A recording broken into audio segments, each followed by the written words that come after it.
How's it going? So I just want to go through the tempo understanding so you completely understand how to work this tempo.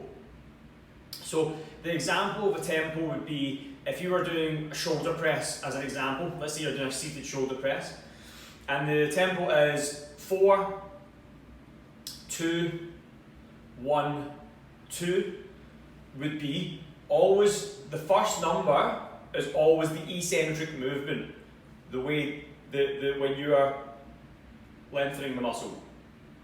Okay, so 4 seconds on the way down, 2 second pause, 1, 2, drive up for 1 second, 1, 2, 1, 2, 3, 4, 1, 2, 1, 2, up and then all the way down. Alright, so it keeps that tempo going. So just gonna, last example, if you're at the top there on a shoulder press, 1, 2, 3, 4, 1, 2, 1, 1, 2, 1, 2, 3, 4. You have to count that in your head. It is sometimes hard to concentrate on that with your breathing at the same time.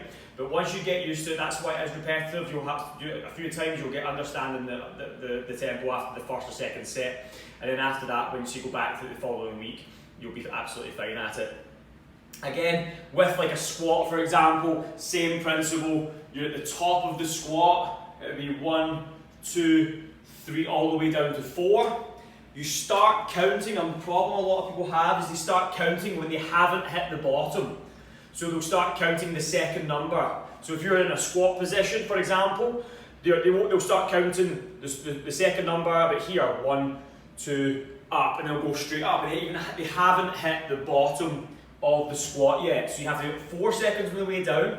Once you hit the bottom of the squat, then you count the 2 to 3 seconds or whatever it is, and then you come back up. You finish the seconds, and also the seconds should be counted as I was just doing it there. 1, 2, because that's an actual second. A lot of the time when I say 2 seconds to people, sometimes they don't even hit 1 second and they're already on the way back up again. The tempo is super important because, as an example with squats, it's going to help you strengthen the right muscles.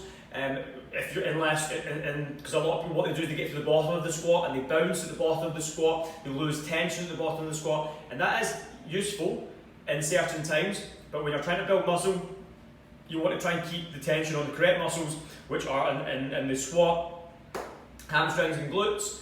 Predominantly you want to really be focusing on those. You will be working a lot of quads, but you still really want to focus on the hamstrings and glutes when you're doing these exercises. Alright, any questions from there, please let me know. As I said, you're always counting, you have 4 numbers there. You always start, the first number is always the eccentric movement on the way down, or the squat, and it'll be a lot easier to understand that. So hope that helped. Any questions, let me know. Cheers.